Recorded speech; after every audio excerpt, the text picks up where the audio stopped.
ီးစဉ်ကတော့မစီစဉ်တာပဲဖြစ်သွားတဲ့ခီးစဉ်ဖြစ်ပါတယ်ခုသွားမှာကတော့မင်းကုန်းသွားမှာဖြစ်ပါတယ်ခုစပြီးသွားပါပြီအားလုံးပဲလိုက်ခဲ့ကြဖို့ဖိတ်ခေါ်ပါတယ်လိုက်ခဲ့ကြပါ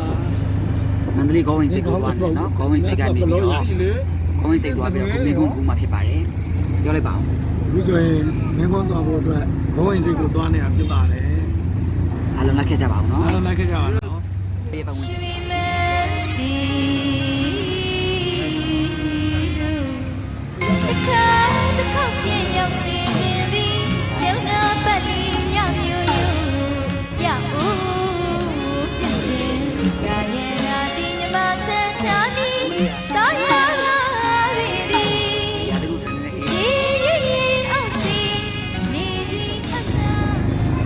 သွားတဲ့ပုံရလက်ခံတော့ကြည့်ပြောပါဦးပြောပါတယ်ဟောဆိုမန္တလေးကိုတားသွားခြင်းနေရငါမျက်မှောက်လေးဖျားပြီးတယ်တစ်ခေါက်ရှိတယ်မနေ့ရောက်တာဒါပထမဆုံးဒါပထမဆုံးချိန်ကြည့်ပါတယ်မမကြီးမန္တလေးပေါ်သွားတဲ့ခံစားချက်ပြောပါဦးဘယ်လိုပြောမလဲဆိုတော့ပြောပါတယ်လေပြောဆိုတာကတော့ဒီကြီးစင်ရလည်းပဲဟိုကားလဲလေဟိုအလကားရကားလဲအလကားရရပါမင်းသွားတဲ့ခံစားချက်ကလေးမထင်မှပဲဖြစ်သွားတဲ့အတွက်ဒီကြီးစင်အရင်ပြောစရာကောင်းတယ်ကျွန်တော်တို့ excursion တစ်ခုဖြစ်တယ်ပေါ့နော်အရင်ပြောတယ်ဟုတ်တယ်ခီးစရာမထင်တာဘူးပေါ့မထင်တာဖြစ်သွားတဲ့ခီးစဆိုရုပ်တရက်ပြီးစဉ်းလိုက်ရတာဖြစ်တော့လွန်တက်ပြောတဲ့ကောင်းလေးဖြစ်မယ်လို့ထင်ပါတယ်အားလုံးမလိုက်ဘူးဖြစ်ပါတယ်အကျွေးတွေပြင်ပြီးတော့ဒါမန္တလေးကောင်းဝင်စိတ်ဖြစ်ပါတယ်တရားနေမင်းကုန်းကူမှာဖြစ်ပါတယ်မန္တလေးကောင်းဝင်စိတ်ကြီးရာသီဥတုကအလွန်တရာမှမိုးရင်းကြီးနဲ့တူတယ်ဒါဒီနေ့တကူတဲ့လာပြီးကြောမနေ့နေ့စနေဟော10ပဲရှိပါသေးတယ်ရာသီဥတုလာပြီးကြော10ရက်နေ့ပဲရှိသေးတယ်လုံးမချီကြည့်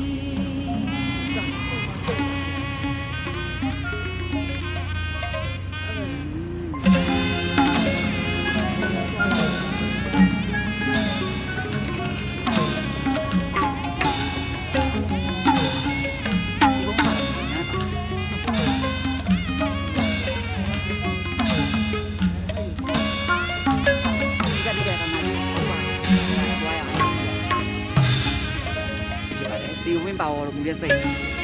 ရွှေဆုံးဘုံစကတိငုံမှာရွှေနာနာရှိစီဘုံစကတိညညညတောင်းတဲ့တွေကမုံကြီးငရဲမင်းစီဒီတောင်းတော့သူဒါမန္တလေးကောင်းဝင်စိတ်ဖြစ်ပါတယ်ဒီဘက်ကနေဟိုဘက်ကိုမင်းကုန်းကူမှာဖြစ်ပါတယ်အားလုံးလိုက်ခဲ့ကြပါဦးကောင်းဝင်စိတ်ကူစားစင်းနေပဲဖြစ်ပါတယ်ကြည်လဲလဲပြုံးလေးများနဲ့ကျွန်တော်ကိုဒီဖိတ်ခေါ်သည်အညာလေးလာရီလန်တွေရသည်ကြောက်ပြင်းမှာဘဟုတုတရသေးခြင်းသည်လာခဲ့ပါလားတဲ့စေတနာစကားနဲ့ဒီခေါ်၍သည်အညာမြည်စီလာနေခြင်းလုံးသည်ကိုမမျိုးရမမကေသည်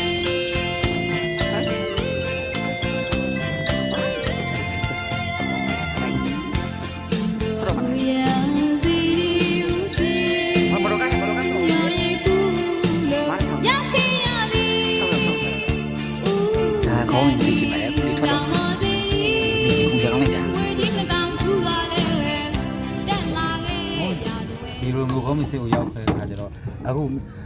LD မြစ်ရလှိုင်းလုံးပဲပေါ့နော်လှိုင်းလုံးတစ်ဖွဲ့ဖြစ်နေပေါ့လေဒီထဲမှာအဲ့လိုလှိုင်းလုံးဘောင်ခတ်နေတာဘောင်ခတ်ပြောပါဦးလီစီရဲ့ခန်းစားချက်ကလေးကြောက်ဟမ်လေထောက်ပါတီးဟောလီစီရဲ့ခန်းစားချက်လေးပြောပါအောင်ဆိုတော့တစ်ချောင်းထောက်ပြရလားကြောက်ယူစားချင်လီထောက်နေလို့လားမူတူတူဖြစ်ဒါပြီးလီစီကမှအောင်ကြိမ်လားလီစီတယ်ဟုတ်တယ်မှအောင်ကြိမ်မလား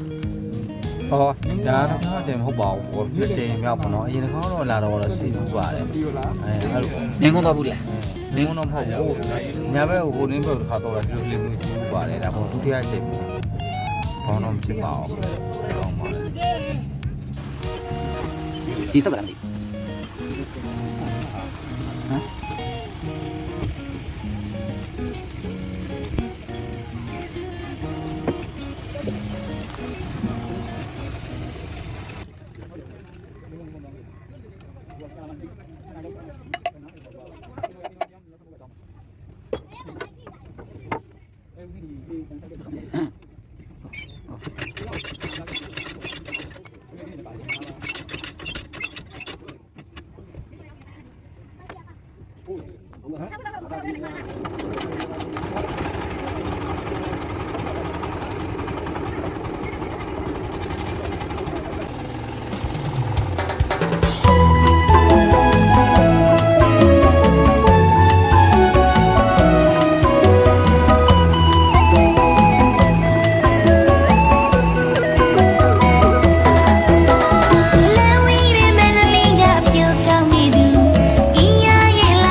နေတဲ့နေရာကတော့မင်းကုန်းပထိုးတော်ကြီးစီသွားတာဖြစ်ပါတယ်မင်းကုန်းရောက်တာဖြစ်ပါတယ်မင်းကုန်းကို ရောင်းမဲ့ကန်းချီကိုဘောနော်အဲအော်ဒီမြေကြီးမင်းကုန်းကိုသွားမဲ့အစတက်လေးပေါ့ဒီနေရာလေးကသူရောင်းနေတာ မော်တော်ဦးတနိုင်ခွဲစီခဲ့ရပါတယ်နော်ရေလန်းခီးဆိုတော့နေရာဒီကူကဆောင်းနှံဘက်လည်းဖြစ်တယ်မိုးကလည်းကြာရင်တော့ဆောင်းမိုးလို့ဖြစ်နေတော့လွန်တရားချာနေအေးစိတ်နေနော် ဒီစိတ်နာပေါ့နော်ကန်းချီကြီးကလူတွေကတော့နည်းနည်းရှင်းနေပေါ့လေးလေးကလည်းတိုက်တော့ကောင်းတော့ကောင်းပါလေပြီးတော့ရှင်းနေပါရှင်းပါ အလုံးပဲချင်းလေးနဲ့ရမယ်ဆိုလို့ရှိရင်လည်းဒါလည်းကြားဖို့ပေါ့နော်နိုင်ငံမျိုးပေါ့ဟုတ်ပါတယ်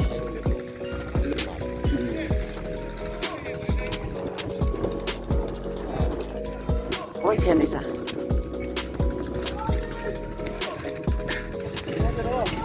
မင်းကပထိုးတော်လှမ်းအောင်မြင်တယ်ဟုတ်မှာထိုးတော်ကြီးပါဟုတ်ပါကအခုကအေယာဝတီမြက်ကနေပြီးတော့ဒီကုန်းကိုသွားပြပါတယ်နှုတ်ကားတာ6000ပေးရပါတယ်အားလုံးပဲနော်တော့က6000ပေးရပါတယ်အခုမင်းကဟိုအေယာဝတီမြက်ကနေပြီးတော့မင်းကုန်းပထိုးတော်တို့ခေါင်းလောင်းတော်တို့ညသိန်းနဲ့ပစ္စည်းတို့ဘာမှမဖြစ်ပါတယ်အခုကတုတ်ငားလိုက်တာ6000ပေးရလို့ပြောပါတယ်နော်ဒီလားဒီကတော့တာပါ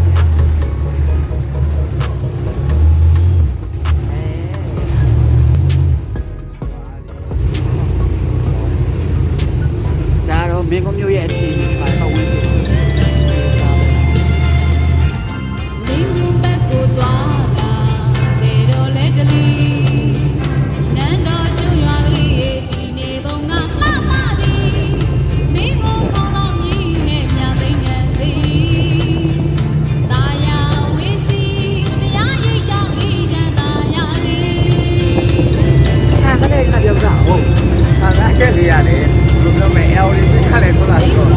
ကဲလေအေးနေတယ်ဆိုတော့လေနှောင်းတမှာလည်းအေးမြတာပဲကဲအေးချမ်းတာပဲအဲ့ဒါကြပျော်ပါတယ်ဟိုအခုတော့ပြောတယ်ညောင်းလည်းပြောတာပေါ့ တာယာဝေးစီတရားရိပ်ကြောင့်ဤချမ်းသာရသည်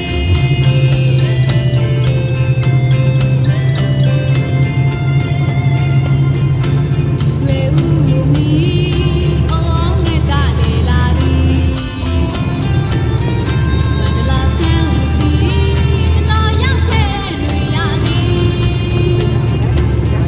တို့ကြကောင်းသည်နောင်မီကလေးများဝေဝေစီဒီပေါ်တဲ့စီငယ်ကြီးကလေးတို့တန်ဆုံးရှိ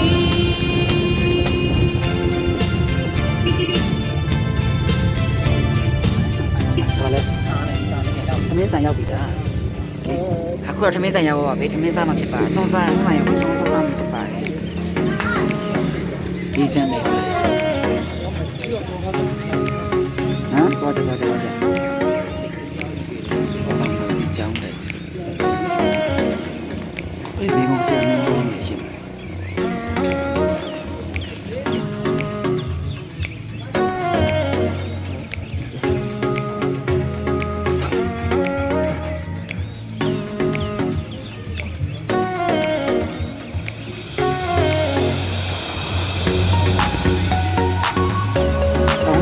ဒီစိတ်ပြီးတော့ဒီတက်လာ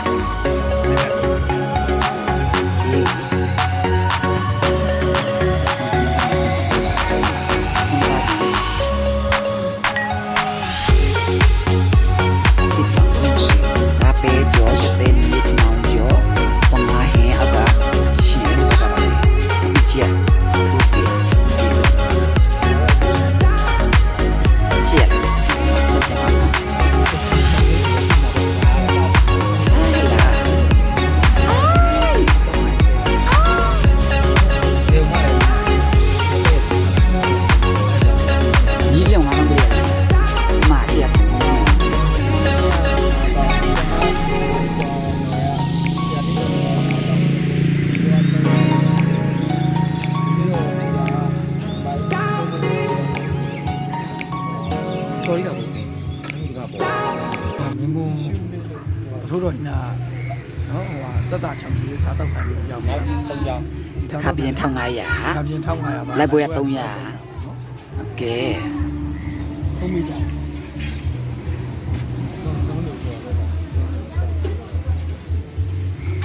ပြင်းလေးတယ်စစပွဲလေး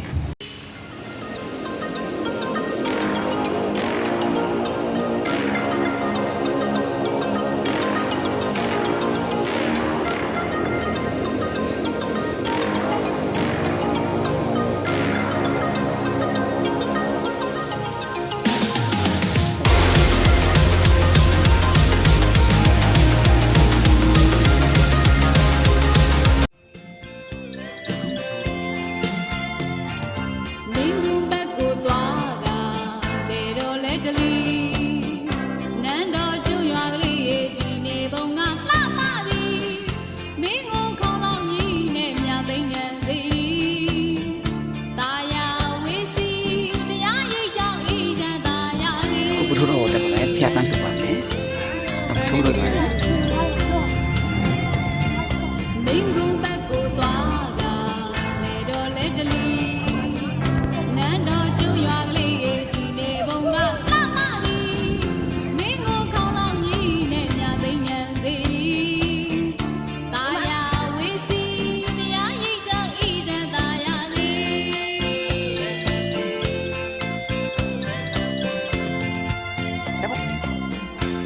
တွေဦးမီ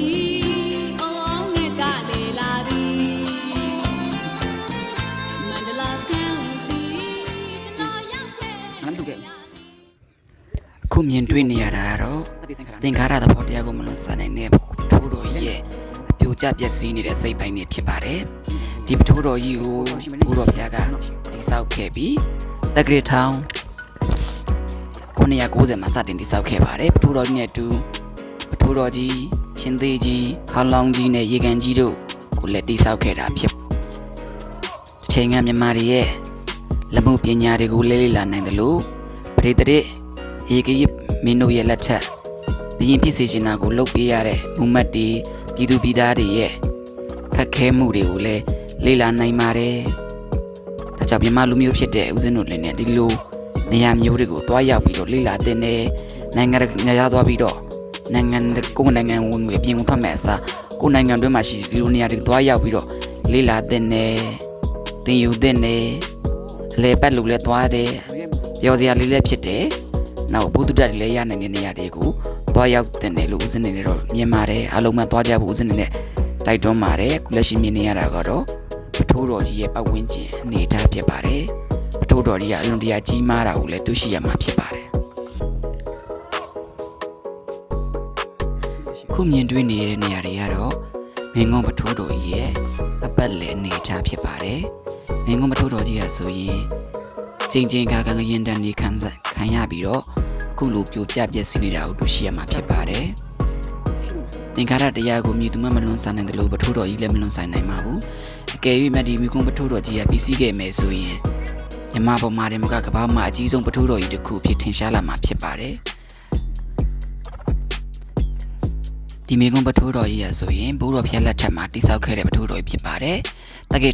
1990မှာစပြီးတော့တိဆောက်တဲ့ပထိုးတော်ကြီးလို့လည်းသိရှိရပါတယ်။ကနဦးစားရည်ရွယ်ထားတာကတော့ပထိုးတော်ကြီးကိုမီတာအဖြစ်152မီတာ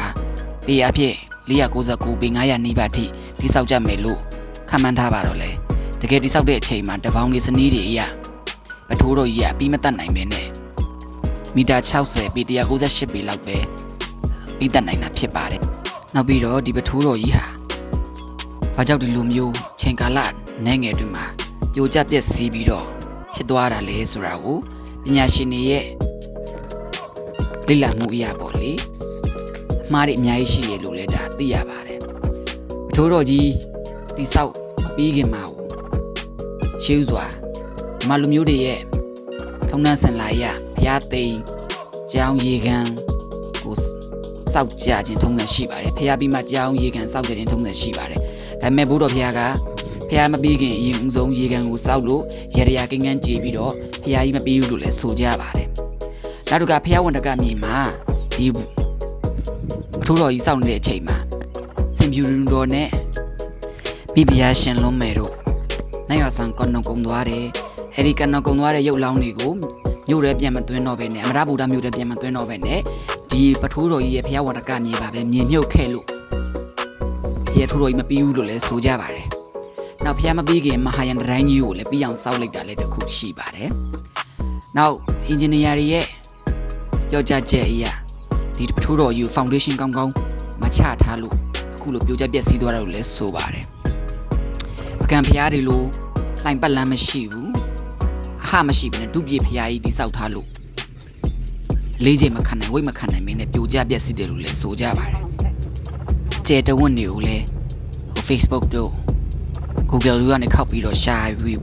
လေ့လာနိုင်ပါတယ်ဒါကြောင့်မြန်မာလူမျိုးဖြစ်တဲ့ဦးဇင်းတို့အနေနဲ့အားလုံးဟာဒီလိုမြန်မာတွေရဲ့တိတ်ကခမ်းနားခဲ့တဲ့ကြီးကျယ်ခဲ့တဲ့နေရာကိုရောက်အောင်သွားကြဖို့လဲကြဖို့တိုက်တွန်းလိုပါတယ်အခုဆက်ပြီးတော့လိုက်ခဲ့ကြပါဦး မင်းကုန်းဘက်ကိုသွားကလေတော့လေတလီနန်းတော်ကျွရွာကလေးရဲ့ဒီနေဘုံကလှမသည်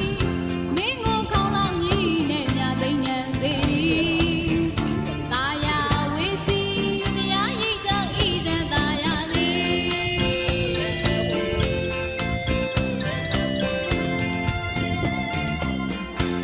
တွေဦးမီအော်ငဲ့ကလေလာသည်မန္တလာစကန်စီကျွန်တော်ရောက်ခဲ့တွေရသည်ပြောစရာကောင်းသည်ထနောင်းမိကလေးများဝေဝေစီပင်ပေါ်ချက်စီငဲ့ကြီးကလေးတို့တန်ဆုံးချီ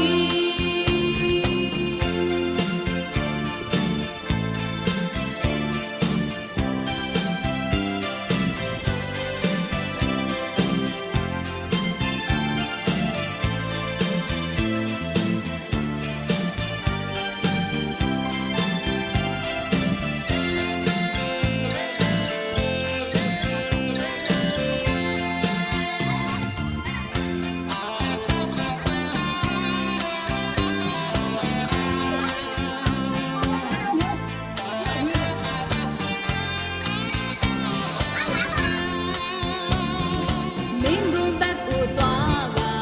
လေတော့လေတလီနန်းတော်ကျွရွာကလေးရဲ့ဒီနေဘုံကလှမသည်မင်းကိုခေါင်းလောင်းကြီးနဲ့မြသိဉ္ဉံသေးတာယာဝေစီတရားရည်ကြောင့်ဤတန်တာယာလေး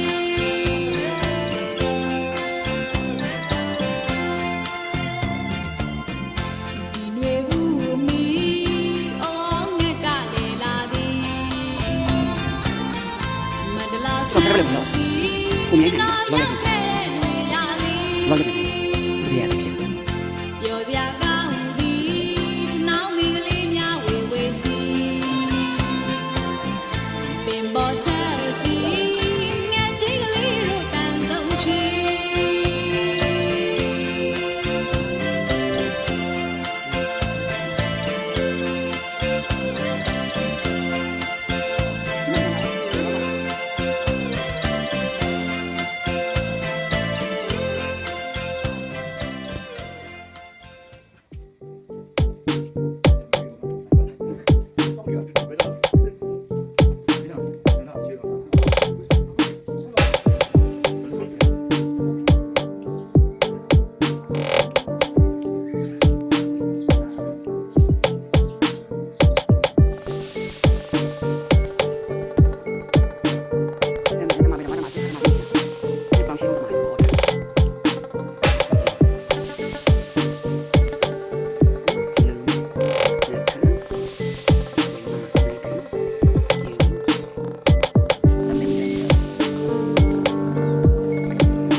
မင်းကောင်းလောင်းတို့ကြီးကိုဘိုးတော်ဖရာ1980နဲ့1819ကပထိုးတော်ကြီးတွင်ထားရှိရမန်တက်ကလေး1190ပြည့်နှစ်ကစုံလိုက်အေဒီ1808ခုနှစ်ဧပြီလတွင်3လောင်းစီခဲ့ချင်းဖြစ်သည်ပြီးတော့ကြီးကိုမူကအပိသက်တိဆောက်နေခြင်းရှိခဲ့ပြီလေကြီး9555ပြည့်ကတန်ဖိုးစကန်ရှင်မင်းကောင်းလောင်းကြီး၎င်းချက်30ကန်ကြီးကမော်စကိုမှာကောင်းလောင်းကြီးပြည်လီတော်တရအကြီးဆုံးကောင်းလောင်းကြီးဖြစ်သည်မင်းကောင်းလောင်းကြီးထိပ်ဆွဲထားရှိရတိုင်များမှာမပဲ1900ပြည့်နှစ်အေဒီ1830ခုနှစ်နေဝင်ချက်ပြစီသွားခဲ့သည်ကောင်းကြီးကိုလက်ရှိချိတ်ဆွဲထားတော့တန်ရမကြီးကိုမူ နောက်ခေတ်တွင်မူမှနောက်ခေတ်တွင်မလို့တာဖြစ်သည်နှုတ်ကလောင်ကြီးအတိုင်းတာမြန်အောက်ပါတိုင်းဖြစ်သည်ပေနှုတ်ခမ်းဝအချင်းအပြင်ဘက်မှတိုင်းတာလေး16ပေ3လက်မှအတွင်းပိုင်းချင်းနှုတ်ခမ်းဝအချက်4ပေ8လက်မှအမြင့်မှတိုင်းတာလေး10ပေအမြင့်အတွင်းပိုင်းမှတိုင်းတာလေး17ပေ6လက်မှအမြင့်အပြင်ပိုင်းမှတိုင်းတာလေး12ပေအတွင်းပိုင်းအချင်းထိပ်ပိုင်းတွင်တိုင်းတာလေး10ပေ6လက်မှ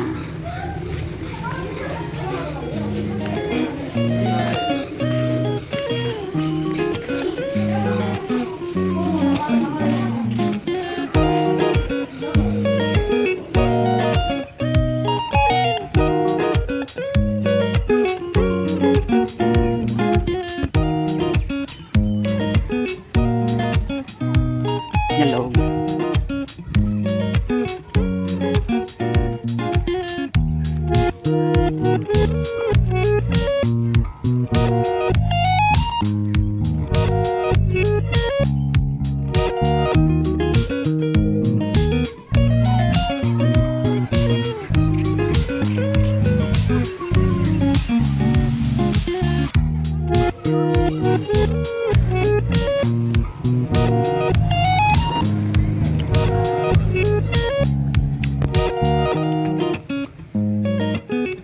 လူကြီးပဲလားကြည့်ရဟဲ့လူကြီး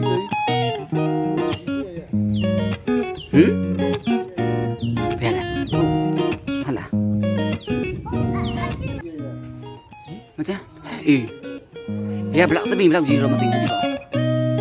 ဘူးမို့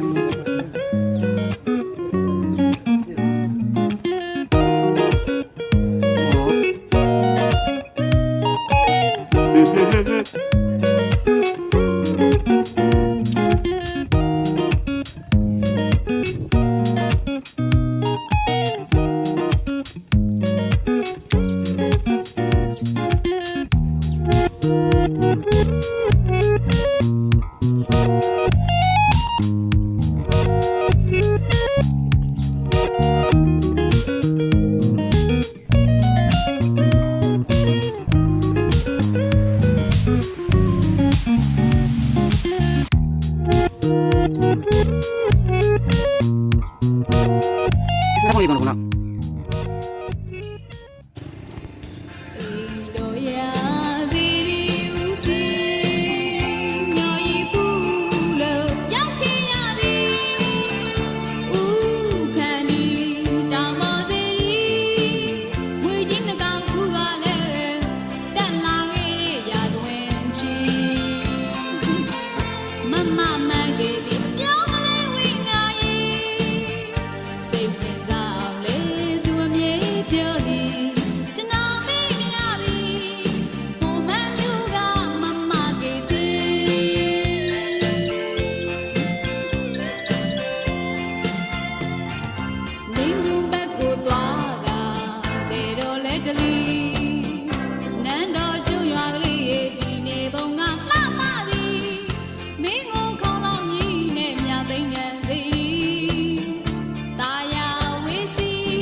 Indo ya.